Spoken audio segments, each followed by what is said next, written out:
عزت اور ذلت کا مالک اللہ ہے، رزق کا مالک اللہ ہے، روزی روٹی کا مالک اللہ ہے، زندگی اور موت کا مالک بھی اللہ ہے، نفع نقصان کا مالک بھی پروردگار ہے۔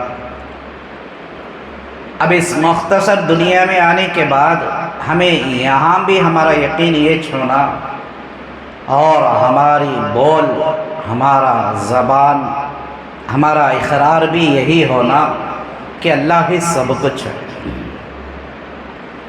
اس وقت جو ہم نے اللہ سے وعدہ کر آئے، اقرار کر کے آئے، اب اس دنیا میں بھی ہمیں وہی کہنا چاہیے جو اللہ کے سامنے کہہ کر آئے۔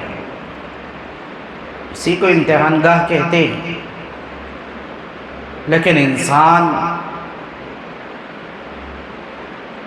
اس دنیا میں آنے کے بعد، زمین پر آنے کے بعد، میں اور آپ، میرے اور آپ کے ارادے، ہمارا یقین دنیا کو دیکھ کر بدل گیا۔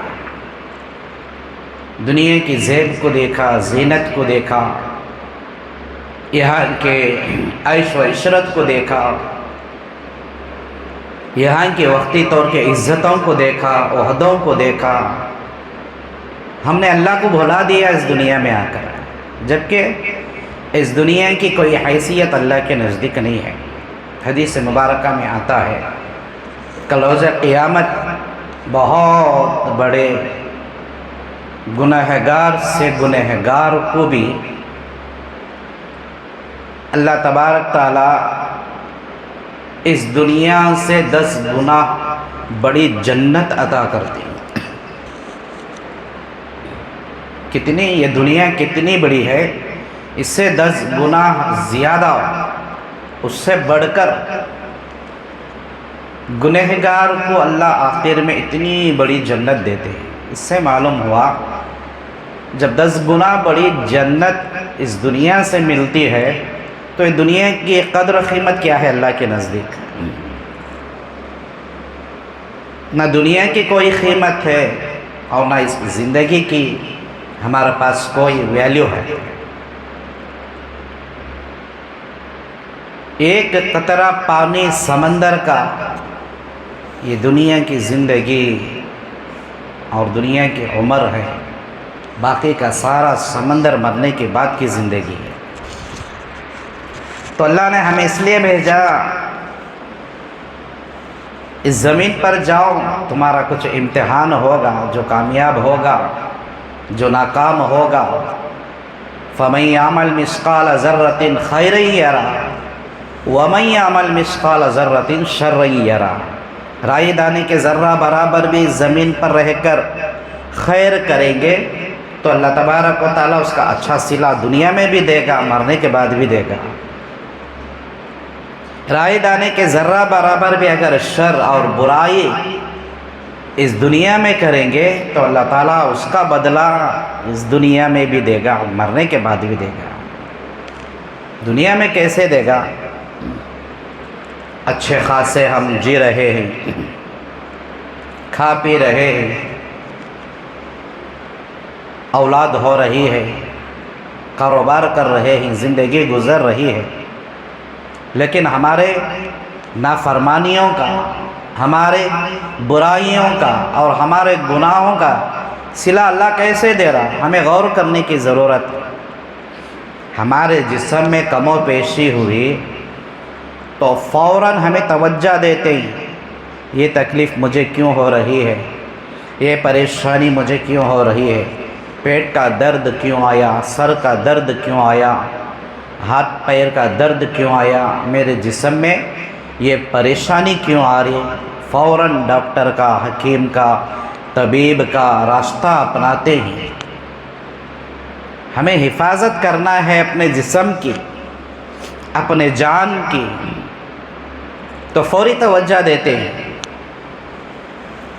تو ہمیں اپنے خبر اور آخرت کی حفاظت کرنا ہے، بعد کی زندگی کی حفاظت کرنا ہے، تو بھی ہمیں غور کرنے کی ضرورت ہے۔ میری زندگی کیا تبدیلیاں ہو رہی ہیں، ماحول کیسا ہے، حالات کیسے ہیں، اس پر بھی ہمیں توجہ کی ضرورت ہے۔ اگر ہم وہاں تک غور نہیں کرتے تو اللہ تعالیٰ قرآن مجید میں فرماتا ہے ظہر الفساد فی البر، اس آیت کے اندر پوری تفصیل اللہ نے بندوں کو یاد دلاتا ہے۔ دیکھو جب زمین کے اوپر تمہاری برائیاں، تمہاری نافرمانیاں اور تمہارے گناہ زیادہ ہو جاتے ہیں تو اللہ تبارک و تعالیٰ جو ہے اپنے خیر کے فیصلوں کو زمین سے روک دیتا ہے۔ آسمان سے اللہ نہیں اتارتا، اسے روک لیتا ہے۔ اور آگے بڑھ کر گناہوں کی نحوست زیادہ ہو جاتی ہے تو اللہ تعالیٰ فوراً جو ہے دنیا ہی میں اس کا بدلہ دے دیتے ہیں، اپنا عذاب اتار دیتے ہیں۔ قرآن پاک کے اندر ہمیں بہت سارے مثالیں ملتے ہیں۔ ہم نے سنا بڑی بڑی انبیاء کرام کی قوموں نے جب فساد پھیلایا، گناہ کیے، برائیاں کیے، اللہ کی نافرمانی کی، اللہ کو بھلا دیا، پیغمبر کے دین کو جھٹلا دیا تو اللہ تعالیٰ نے ان کو دنیا پر ہی عذاب بھیج دیا۔ کئی قوموں کو اللہ نے دنیا میں عذاب بھیج دیا، اور تو اور انبیاء اکرام علیہم الصلاۃ و تسلیم جن سے انجانے میں اگر کوئی جائز بھول بھی ہو جاتی تو اپنے آپ کو ایک بہت بڑا گناہ و خطا سمجھ جاتے ہیں، اللہ سے توبہ کیا کرتے تھے، اپنے آپ کو ندامت کیا کرتے تھے۔ اس کی مثالیں بھی ہمارے سامنے حضرت سیدنا یونس علیہ الصلاۃ و تسلیم نے اپنی قوم کو پیشن گوئی دی تھی، لیکن اللہ نے جلد عذاب نہیں بھیجا۔ اللہ بندوں سے بے انتہا محبت کرتے ہیں، بے انتہا چاہتے ہیں۔ فوراً اللہ پکڑ نہیں کرتے، فوراً اللہ جو ہے عذاب نہیں دیتے، بندوں کو مشکل میں نہیں ڈالتے۔ آج تکلیفوں کو سامنے رکھو، مصیبتوں کو سامنے رکھو، پریشانیوں کو سامنے رکھو، انسان اور بندہ کہتا ہے کہ اللہ نے مجھے مصیبت میں رکھا، اللہ نے پریشانی میں ڈال دیا، معلوم نہیں ہے کب جاتی گی، اللہ نے یہ تکلیفہ مجھے دیا۔ اللہ کبھی بندے کو تکلیف اور مصیبت اور پریشانی میں ڈالتا نہیں ہے۔ حقیقت کو سمجھنے کی ہمیں ضرورت ہے۔ غالباً حضرت موسیٰ علیہ السلام گزرے، ان کی قوم جو ہے بڑی نافرمانی کرتی تھی۔ بہت سارے نبیاں گزرے جو قوم کے حالات کو سامنے رکھو اللہ سے بد دعا کر ڈال دیتے ہیں۔ قربان جاؤ میرا اور آپ کے نبی جناب محمد رسول اللہ صلی اللہ علیہ وسلم نے اللہ سے بد دعا نہیں کی۔ ان کے وفات سے پہلے بھی آپ نے ہماری فکر کرتے ہوئے گئے، اللہ سے ایک امید، ایک بھروسہ لے کر ہمیں چھوڑ کر گئے۔ ایسی نبی کی امت ہے ہمیں، تو نبی اللہ سے بد دعا کرے کہ اللہ ان کے اوپر تیرا عذاب بھیج ڈال، بڑی نافرمان ہے، نہ یہ میری سنتے نہ تیری سنتے، بڑے نافرمان ہو گئے۔ تو اللہ تبارک تعالیٰ مجھ سے اور آپ سے، انسان سے، اپنے بندے سے، پیدا کیا ہوئے بندے سے کتنا چاہت رکھتا ہے، کتنی محبت رکھتا ہے۔ فوراً اللہ نے عذاب نہیں دیا، اس وقت پیغمبر کا بھی امتحان لیا، پیغمبر کا بھی امتحان لیا۔ تقریباً 40 روز تک اللہ نے اس نبی کو حکم دیا کہ فلانی مٹی سے اس میں مورتیاں، انسان کی شکل و صورتیں بناتے جاؤ اور چیزیں بناتے جاؤ، مٹکے بناؤ، پیالے بناؤ، یعنی جو گھر کی اشیاء چیزیں ہیں، لوٹا بناؤ۔ عام طور پر بچے مٹی میں بناتے ہیں، کھیلتے ہیں، کھلونے۔ نبی کو یہ حکم ہوا، کتنے روز تک کے واسطے؟ 40 روز تک غالباً صبح سے لے کر شام تک وہی کام. اللہ کا حکم نہ، اس سے بڑھ کر اور کوئی عبادت ہی نہیں ہے. وہ نبی بناتے گئے، ڈھیر سارا میدان سارا بھر گیا تمام چیزوں سے، سوکھ گئے، بڑے زبردست ہو گئے تھے، مٹی سوکھ کر اچھی خاصی مضبوط چیز بن گئی تھی. تو اللہ نے کہا کہ تمہارے ہاتھ میں کیا ہے؟ اللہ عصا ہے، اب جاؤ ایک ایک چیز کو ساری توڑ پھوڑ کرتے جاؤ، اب اس کی ضرورت نہیں ہے. اللہ کا حکم تھا، الٹا سوال نبی نہیں کرتے تھے. اللہ بنانے دیا سو کہیں کو 40 روز، پھر توڑنے بول رہا نا میری محنت ضائع ہوئی نہ بول کر، نہیں. اللہ کا حکم ہو گیا، ایک ایک چیز کو بھی کیا کرتے گئے؟ توڑتے گئے، پھوڑتے گئے. جب آپ کو آپ کی محنت یاد آئی، ان کی مشقت یاد آئی، ان کی تکلیف یاد آئی کہ کس محنت سے، کس قدر و قیمت سے انہوں نے مٹی سے وہ چیزوں کو بنایا تھا، اپنی ضائع ہوتی ہوئی محنت کو یاد کرتے ہوئے آنکھوں سے ان کے آنسو نکل گئے. روتے ہیں، اب وہ چیزیں پھوڑتے جاتے ہیں، رو رہے ہیں، چیزیں پھوڑ رہے ہیں، ساری ختم ہو گئی. اللہ نے پوچھا نبی سے، میرے نبی غم کیوں کرتے، تکلیف کیوں کرتے ہو، روتے کیوں ہو؟ میں نے حکم دیا تھا اور اسے فنا کرنے کا بھی حکم میں نے دیا، تمہارا کام صرف حکم کی تعمیل کرنا ہے، تو غم زدہ کیوں ہو رہے ہو؟ تمہاری کوئی چیز نہیں ہے نا. تو اللہ کے نبی بولے کہ اللہ مجھے غم اور تکلیف اس بات کی ہے کہ میں نے 40 روز تک اس کے پیچھے محنت کی، میں نے اس کے پیچھے محنت لگایا، تکلیف اٹھایا، مشقت اٹھایا. یہ سارے چیزوں کے باوجود میں نے ان چیزوں کو تیار کیا. جب توڑتا ہوں تو اتنے مضبوط ہو گئے ہیں کہ توڑنے پھوٹنے میں بھی یہ اس میں بڑی پریشانی ہو رہی ہے، توڑ پھوڑ کرنے میں بھی. اس لیے میں اپنی محنت سے بنایا تھا نا، وہ یاد کر کو مجھے رونے آ رہا. اللہ کی ایک ایک ادا پر قربان جاؤ. اللہ تبارک تعالیٰ نے فرمایا کہ نبی وہ تو مٹی کی چیز ہے، فنا ہونے والی ہے، تم نے اسے بنا کر توڑنے پر تمہیں رونا آیا، تمہاری محنت یاد آ گئی، اتنی غم زدہ ہو گئی. تو ذرا سوچ کر دیکھو کہ انسان کو میں نے اپنے ہاتھوں سے بنایا ہے، انسان کو میں اپنے ہاتھوں سے بنایا، اشرف المخلوقات میں اسے بنایا.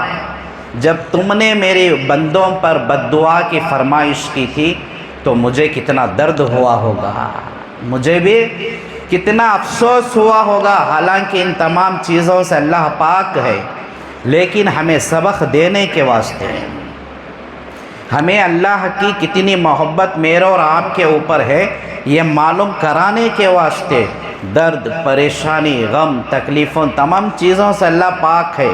نبی کو کہہ رہا ہے میں نے پیار سے، محبت سے اپنے ہاتھوں سے بندوں کو بنایا، تمہیں بد دعا کرنے کے واسطے بولے نا، مجھے بھی تکلیف ہوتی نہیں میرے بندوں کو میں عذاب دینے کے واسطے. تو محترم دوستوں، بزرگوں، معلوم ہوا کہ اللہ تعالیٰ فوری طور پر ہمارے اوپر تکلیفوں کو نازل نہیں کرتا، فوراً ہمارے اوپر مشقتیں، امتحانات، آزمائشات نہیں ڈالتا، پریشانیاں ہمارے اوپر فوراً نہیں آتے، عذابات ہمارے اوپر فوراً نہیں آتے. کس اسٹیج پر جا کر کن حالات میں آتے ہی معلوم کرنے کی ضرورت ہے. یونس علیہ السلام کی پیشن گوئی پر فوراً اللہ نے قوم پر عذاب نہیں بھیجا، تو حضرت یونس علیہ السلام نے سوچا کہ کہیں میں قوم کے سامنے جھوٹا نہ ہو جاؤں. اللہ کا عذاب نہیں آیا تو قوم جھوٹا سمجھ کا اور بھی اعتبار زیادہ نہیں کرتے بول کر وہ راتوں رات گاؤں سے باہر نکل پڑے اور وہ جا کر سمندر کے کنارے گئے. ایک جہاز میں وہ سفر کرنا چاہے، اس تفصیل الگ ہے، اس تفصیل اس جہاز والوں کے، اس دور کے، اس قوم کے اصولوں کے حالات کے تحت جو ہے حضرت یونس علیہ السلام کو کشتی سے باہر نکال دیا گیا. وہ جا کر مچھلی کے اندر پھنس گئے. اب یہ مصیبت ہوئی کہ خوشی کی بات ہوئی؟ مصیبت ہوئی. کب؟ جب کہ اللہ کے نبی نے چھوٹی سی بھول کو اپنے اوپر ایک بہت بڑا گناہ سمجھ لیا، تو اس پر اللہ تبارک و تعالیٰ نے ان کو تکلیف میں ڈالا کچھ عرصہ تک کے واسطے۔ حضرات مفسرین اکرام فرماتے ہیں کہ یہ ان کی بھول کے نتیجے کے سبب جو ہے یہ ان کو صلہ دیا گیا۔ ایک ہی جو ہے چیز کے اندر بند رہنا، نہ اندھیرا نہ اجالا، یہ ساری چیزیں جو ہے جس پر بیتتی ہے اس کو اس کا تصور ہوتا ہے، مجھے اور آپ کو اس کا علم نہیں ہے۔ ہمیں غور کرنے کی بات یہ ہے، نبی کے ساتھ بھول ہوئی تو بھی اللہ نے ان کو کچھ عرصہ کچھ دن ہی صحیح ایک چھوٹی سی ہی مصیبت میں ڈال کر ان کی پکڑ کر لیا۔ ہمیں اپنی زندگی کو سامنے رکھ کر اپنے کردار، اپنے اعمال کو، اپنی تہذیب کو سامنے رکھ کر سوچو کہ انجانے کی بھول ہمارے سے ہو رہی ہے یا پھر جان بوجھ کر ہمارے سے گناہ ہو رہے ہیں، چھوٹے گناہ ہو رہے ہیں کہ بڑے گناہ ہو رہے ہیں۔ مسلمان آج بڑے بڑے گناہ کر رہا ہے، اس کا اسے تصور بھی نہیں ہے۔ ان گناہوں کی وجہ سے میرا ایمان بھی دل کے اندر باقی ہے کہ نہیں ہے اسے معلوم ہی نہیں ہے۔ کچھ گناہ ایسے ہیں، ان میں سے 2 گناہ ایسے ہیں جب زمین پر ان کا زیادہ ہو جاتا ہے تو اللہ تعالیٰ اپنے سارے خیر کے معاملات کو روک لیتا ہے۔ پہلے قوموں پر بھی اس طرح کے کارنامے جو ہے اللہ نے نازل کر کے ہمیں بتایا ہے تاکہ آنے والے بندے اسے سبق حاصل کریں۔ ہمیں جتنا سنتے ہیں، جتنا معلوم کرتے ہیں، جتنا جو ہے ان تمام کا علم کے بارے میں تصور کرتے ہیں، ہم اس کے جو ہے برخلاف عمل کرتے ہیں۔ سدھرتی نہیں مسلمان قوم۔ حضرات علماء کرام فرماتے ہیں جب تک اللہ کی طرف سے ڈائریکٹ اور فوراً بڑی پکڑ دنیا میں انسان کو نہیں پکڑ لیتی تب تک اس کا دماغ سوچنے پر نہیں آتا۔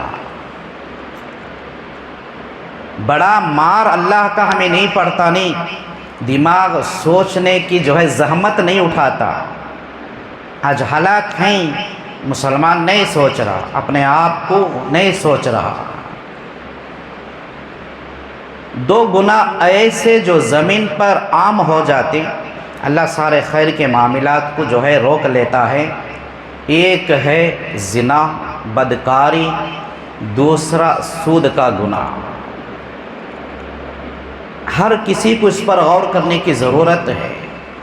ایک دوسرے کو تعلیم دینے کی ضرورت نہیں، ایک دوسرے کو ہمیں نصیحت کرنے کی ضرورت نہیں، اپنے آپ میں ہر کوئی جو ہے غور کرے گا تو یہ تمام برائیاں معاشرے سے ختم ہو جائیں گی۔ حدیث میں آتا ہے جتنی دیر تک زنا بدکاری بندہ کرتا ہے، مومن مسلمان مرد ہو یا عورت، اللہ تبارک و تعالیٰ اس وقت اس کے دل سے ایمان کو چھین لیتے ہیں۔ اگر اسی حالت میں اس کی موت آ گئی تو بغیر ایمان کے وہ چلا گیا۔ اب کون سے بدکاری، کون سا زنا، وہ الگ بات ہے۔ حدیث میں جو آیا اس پر ہمیں غور کرنے کی ضرورت ہے۔ آنکھ کا بھی زنا، ہاتھ کا بھی زنا، دل کا بھی زنا، زبان کا بھی زنا، کان کا بھی زنا۔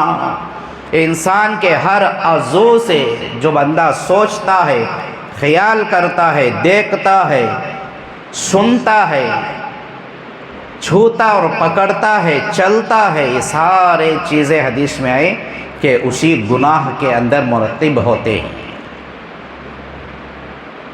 کوئی چھوٹی چیز نہیں، چھوٹا گناہ نہیں۔ اگر آج معاشرے کی حالت اللہ کے خیر کے فیصلوں سے دور ہے تو غور کرنے کی ضرورت ہے کہ ماحول کے اندر نوجوانوں کی زندگیاں کیسی ہیں، نوجوان لڑکیوں کی زندگیاں کیسی ہیں، بچے تو بچے، نوجوان تو نوجوان، شادی شدہ مرد اور عورتوں کی زندگیاں کیسی گزر رہی ہیں۔ خود اپنے آپ میں غور کرنے کی ضرورت ہے۔ ہر ایک اپنے آپ میں نہیں میں گنہگار ہوں، میرے برائیوں کی وجہ سے اللہ جو ہے خیر کے فیصلے نہیں اتار رہا، موسم اچھا نہیں ہے، کھیت کلیان باغات میں برکت نہیں، ہماری روزی روٹی میں برکت نہیں ہے، آسمان سے برسات نہیں ہو رہا ہے، ظالم بادشاہ ہمارے سروں پر مسلط ہوئے ہیں، مسلمانوں کے اوپر جو ہے زوال آ رہا ہے، ہر جگہ ہم بے عزت اور رسوائی کی زندگی گزار رہے ہیں، یہ ساری چیزیں سمجھ میں آ جاتی ہیں۔ یہاں الٹا معاملہ ہے، 100 چوہے کھا کو بلی ہچکو گئی بولتی نہیں، ایسا مسئلہ ہوگا۔ ہر کوئی گنہگار، ہر کوئی برائی کرنے والا، ہر کوئی اللہ کا نافرمان، ہر کوئی رسول اللہ کی اطاعت نہیں کرنے والا، صبح سے شام تک نافرمانیاں اور برائیاں اور گناہوں میں زندگی گزارنے والا اپنے آپ کو فرشتہ سمجھتا، ہر سامنے والے دوسرے کو قصوروار کہتا، اپنے آپ کو دودھ کا دھلا فرشتہ سمجھتا۔ اللہ تبارک تعالیٰ ایک جگہ حدیث قدسی میں فرماتے، اللہ کے نبی نے ارشاد فرمایا، یہ تمام چیزوں کو سامنے رکھ کر اللہ بندوں سے پوچھتا ہے کہتے ہیں کہ میرے بندے تو تیرے پروردگار کو دھوکہ دے رہا کیا؟ تیرے رب کو تو دھوکہ دے رہا ہے کیا؟ ہمیں اذان کی آواز سنے نہیں آتی، اللہ کا یہ اعلان ہمیں سنے آتا کیا؟ اذان سنے آتی تو بندہ مسجد میں نماز کا پابند بن جاتا، اللہ کا اعلان سنے آتا تو دنیا میں رہتا ہوا ہر مسلمان ولی صفت بن کر زندگی گزار دیتا تھا۔ ایک صحابی ارشاد فرماتے ہیں حدیث میں، اللہ کے نبی علیہ الصلوۃ والتسلیم نے فرمایا، مومن مسلمان بندے کے اس کی روزی میں کمی آ جاتی ہے، روزی میں کمی آ جاتی ہے، کم و پیشی آ جاتی ہے، رزق کی کمی ہو جاتی ہے تو فوراً کیا بولتی نہیں، ہر کوئی اچھی خوشی چیز آ رہی تو ہمیں بولتی یہ میری محنت کا صلہ، یہ میں کمایا سو، یہ میری محنت میری کوشش۔ اگر کم و پیشی ہو رہی ہے تو کیا کہ اللہ کر ڈالیا معلوم نہیں، اسی لیے اللہ فرماتا نہیں، بندہ اتنا ہوشیار اتنا چالاک انسان اللہ کو دھوکہ دینے کی کوشش کر رہا ہے، مگر یہ ناممکن ہے۔ حضور نے فرمایا صلی اللہ علیہ وسلم، مسلمان کی زندگی میں روزی کی روٹی کی کمی ہو جاتی ہے تو اللہ کے نبی نے فرمایا یہ اس گناہ کا صلہ ہے جو یہ کیا کرتا ہے۔ ہمیں سوچنے کی ضرورت ہے، غور کرنے کی ضرورت ہے۔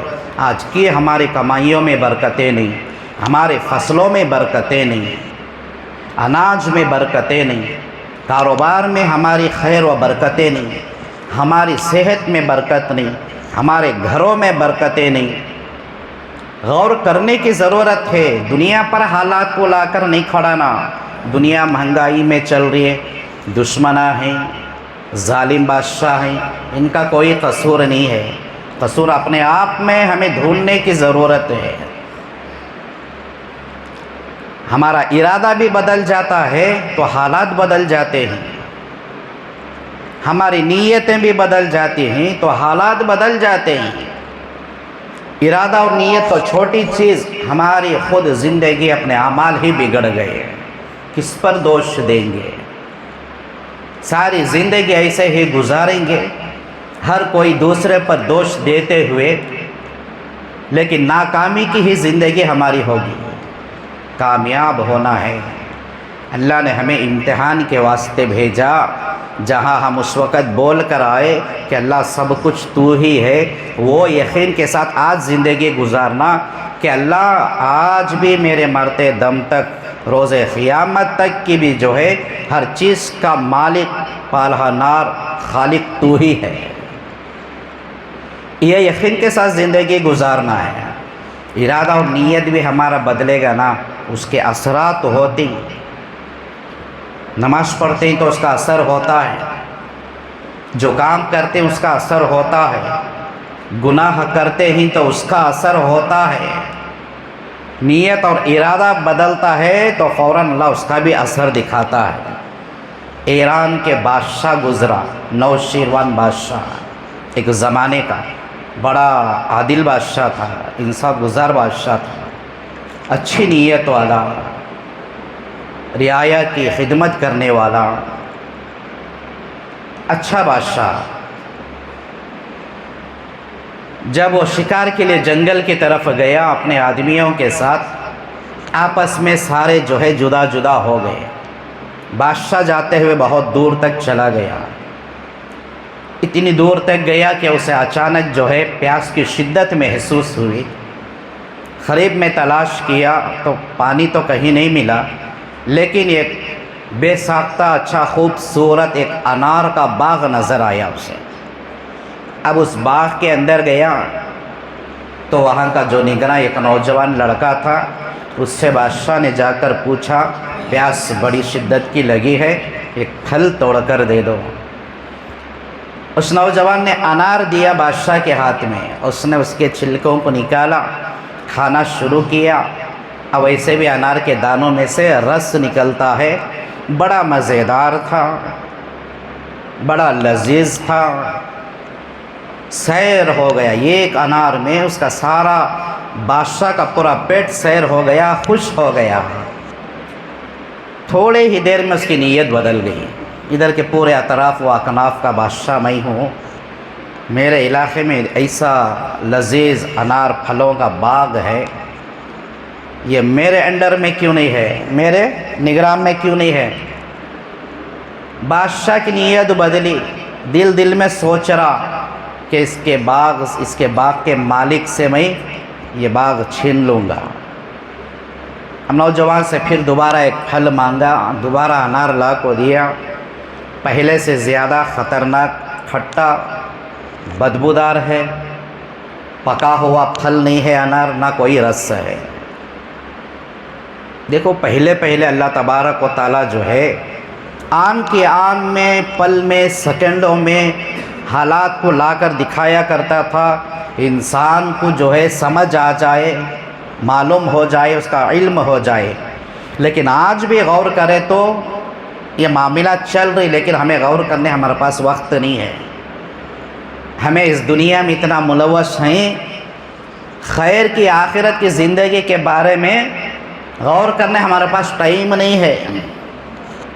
بادشاہ پوچھا نوجوان سے، کیا یہ دوسرا پھل یہ حالت کا ہے، تو کیا کر کو لایا اسے؟ وہ نوجوان فوراً بولیا، نہیں بادشاہ ایسا کیا بھی نہیں ہے۔ وہ نوجوان بادشاہ کو دیکھ کو نہیں تھا، معلوم نہیں تھا، اس نے تذکرے تو سنا تھا، کہا کہ ہمارے علاقے کا بادشاہ بڑا ایماندار، اچھا ہے، سخی ہے، عادل بادشاہ ہے، اچھی نیت والا ہے، اس کی برکت سے یہ باغ کے پھلوں کے اندر یہ لذیذ اور مزیدار رس نکلتے ہیں۔ اگر یہ پھل بگڑ گیا ہے تو ہو سکتا ہے کہ بادشاہ کی نیت بگڑ گئی ہوگی، بادشاہ کسی پر ظلم کرنے کا سوچ لیا ہوگا، اس لیے اللہ تعالیٰ اس میں سے برکت کو نکال لیا، لذت کو نکال لیا ہے۔ بادشاہ گھبرا گیا، یہ نوجوان کیسے بولا؟ کیونکہ وہی بادشاہ تھا، اس کی نیت ہو گئی تھی، اس کو معلوم ہو گیا۔ کہا کہ ایک اور نوجوان لڑکی ایک پھل اور لا کر دو، میں اسے کھا کر چلے جاتا ہوں۔ تیسرا پھل نوجوان لا کر دیا انار کا، اس کے چھلکے نکال کر کھانا شروع کیا، پہلے والے سے بھی زیادہ مٹھاس اور لذیذ مزیدار رس نکلا، اس سے بھی عمدہ وہ انار کا پھل معلوم ہوا۔ پھر اس بادشاہ نے نوجوان سے پوچھا کہ یہ دو سے بھی اور زیادہ لذیذ ہے، اور بھی زیادہ مزیدار پھل ہے، ابھی اس کا کیا معاملہ ہے؟ تو وہ نوجوان مسکراتا ہوا بولا کہ ہو سکتا ہے کہ بادشاہ کیا ارادہ اور نیت بدل گئی ہوگی۔ بادشاہ نے فوراً توبہ کر لیا تھا، ظلم نہیں کرتا میں، میری وجہ سے اگر حالات رعایا پر بگڑتے ہیں، پھلوں کے اندر کم و بیشی آتی ہے، تو میں کسی پر ظلم نہیں کرتا، چھینتا نہیں، اس کی نیت بدل گئی، توبہ کیا، تو اس کا معاملہ اللہ تعالیٰ وہیں پر دکھا دیا۔ جب بگڑ گئی تو برکت کو چھین لی گئی، جب توبہ کر لیا تو واپس اس کو وہ مل گیا۔ تو ہمیں بات سمجھ میں یہ آنی چاہیے کہ آج ہم میں سے ہر ایک جو ہے ظلم کرتا ہے۔ وہ بادشاہ فوراً توبہ کر کے بچ گیا۔ آج ہم جو ہے اپنی زندگیوں میں غور کریں گے تو کام کرنے والے مالک نوکر پر ظلم کرتا ہے، گھروں کے بڑے چھوٹوں پر ظلم کرتے ہیں، ایک شوہر بیوی پر ظلم کر رہا ہے۔ شوہر کرنا تو آج الگ بات ہے، بیویاں شوہروں پر ظلم کرتی ہیں، اولاد ماں باپ پر ظلم کرتے ہیں، دوست کے اوپر ظلم کرتا ہے۔ کسی بات کو لیکن ہر کسی بھی معاملات میں ہو ایک دوسرے پر ظلم کرتے ہیں، تو دوستوں بزرگوں ہمیں اندازہ لگانے کی ضرورت ہے۔ تو پھر برکت ہمارے گھروں میں، ہماری کمائی، ہماری روزی روٹی میں، ہمارے کاروبار میں، ہمارے باغات کلیان میں کہاں سے آئے گی؟ رحمتوں کی بارش حضرت دعا کرو بولتے۔ جب تک ہمارا دل گناہوں سے سیاہ ہے، نافرمانیوں سے سیاہ ہے، ہمارے دل میں نفرتیں ہیں، نا اتفاقیاں ہیں، برائیوں سے، حدیث میں آتا بندہ ایک گناہ کرتا ہے تو اس کا دل پر ایک کالا نقطہ بیٹھ جاتا ہے، توبہ نہیں کرتا تو وہ اور بڑھتا چلا جاتا ہے، اور گناہوں کی وجہ سے سارا دل اس کا کالا ہو جاتا ہے۔ پورا دل ہمارا گناہوں سے اگر کالا ہو گیا ہے تو اندازہ لگاؤ کہ ہماری دعائیں کا قبول بھی ہوتی ہیں۔